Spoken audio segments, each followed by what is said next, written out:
I never imagined that at 72 years old, after decades of silent sacrifice and 2 years of peaceful solitude by the ocean, the past would come knocking on my door in the form of my only daughter and her husband ashamed and smelling the scent of money. My name is Annabelle Whitaker. For 45 years, I was a devoted wife to my husband Thomas, and a mother who gave everything to our daughter Eleanor. I worked as a seamstress, then a baker, then a small business owner, selling homemade pies at farmers markets, always putting my family first. When Thomas died of heart failure 14 years ago, Eleanor was already married to Gregory, a man I never fully trusted. The slow poisoning began shortly after their wedding. At first, it was small things, fewer calls, shorter visits, excuses for holidays. Then came the complete silence. No birthdays, no Christmases, no phone calls on Mother's Day, no photos of my 3 grandchildren. For 12 full years, Eleanor and Gregory erased me from their lives as if I had never existed. I cried alone, I prayed alone, I survived alone.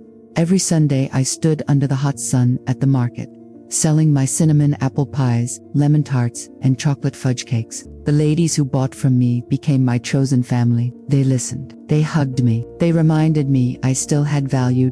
Martha, 74, became my closest friend. She too had been abandoned by her children after they married. They only come back when they need something, she used to say while buying 3 pies. Mark my words, Annabelle, one day they'll smell money and show up like vultures.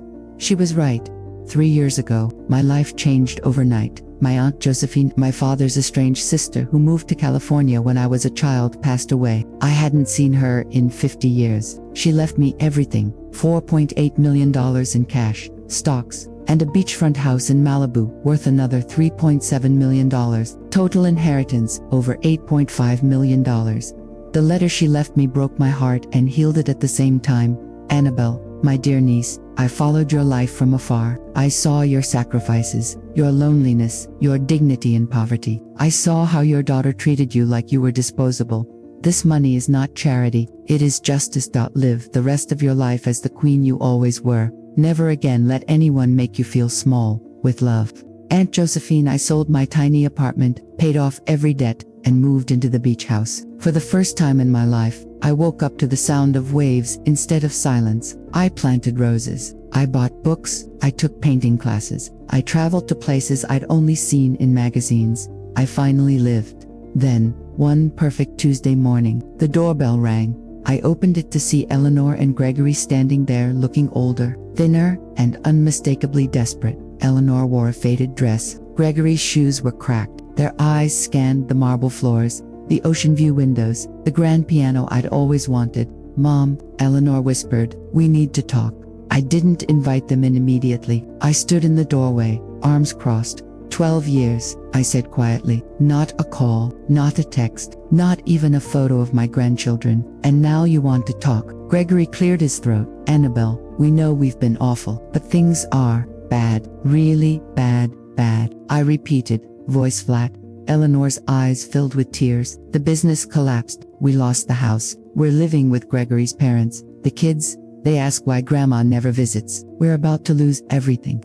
I looked past them to the ocean. The waves didn't care about their drama. Neither did I, anymore. So, I said slowly, you come to me now not because you missed me, not because you loved me, but because you heard I got rich. Eleanor flinched. Gregory looked away. I finally stepped aside. Come in, but know this, you're not welcome here as family. You're here as strangers begging. They stepped inside like thieves entering a vault. Their eyes widened at the luxury Italian marble, crystal chandelier, ocean view terrace, designer furniture I'd chosen myself. Eleanor whispered, Mom, this is beautiful. It is, I said, and it's mine, completely mine. No one can take it from me, not even you. We sat in the living room. Gregory started first, his usual smooth talk. Annabelle, we're in deep trouble. The company went bankrupt. Debts are crushing us. Foreclosure is imminent. We need help. $250,000 would save us. Just a loan. We'll pay it back. Eleanor added softly. The kids, they deserve stability. They ask about you all the time. I leaned back, calm as the sea outside. Tell me about them, I said. What are their names, ages? What do they like? What do they look like? Tell me everything you kept from me for 12 years. Silence. Gregory shifted. They're great kids, That's not an answer, I said. You want $250,000 from me. The least you can do is tell me their names. Eleanor's voice cracked. Liam is 11. Sophie is 9. Mia is 6. And do they know they have a grandmother? I asked. Eleanor looked down. Told them you live far away.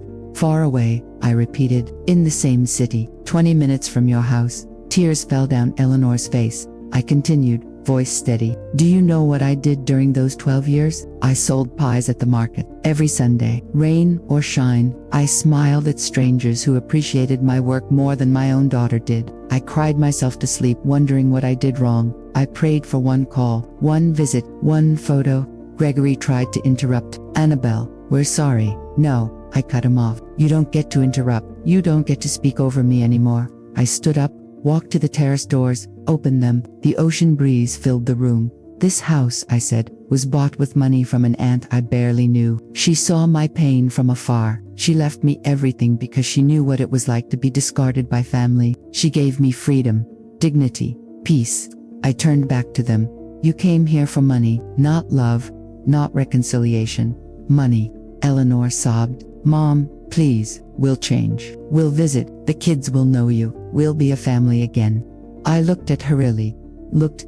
The little girl who once ran into my arms was gone. In her place stood a woman broken by her own choices. Eleanor, I said softly, I waited 12 years for you to choose me. You never did. Now I choose me. I walked to my desk, took out an envelope. This is a check for $10,000. Not a loan. A gift, one time, final. Take it, pay what you must, and go. Gregory's eyes lit up. Eleanor looked confused. But Mom, $10,000 won't save us.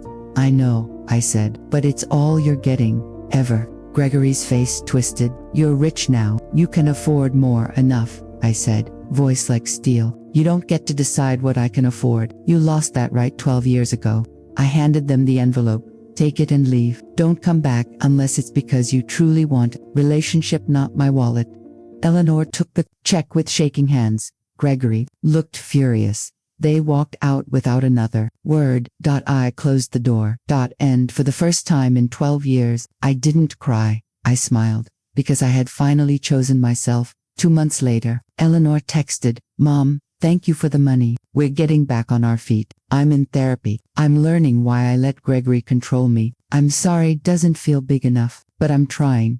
One day, maybe we can talk. I didn't reply immediately. Instead, I went to my garden, cut fresh roses, and placed them on the table where I now eat alone but never lonely. I have friends. I have peace. I have dignity. And if Eleanor ever truly changes, if she ever learns to love without conditions, I might open the door again, but only if she knocks as a daughter, not as a beggar. Until then, this house, this life, this freedom is mine. And no one will ever take it from me again. This story is fictional but inspired by real women who reclaimed their worth after years of family abandonment. If you were in my shoes, what would you have done? Given more, given nothing, or given just enough to close the chapter forever? Tell me below. Your truth matters. God bless.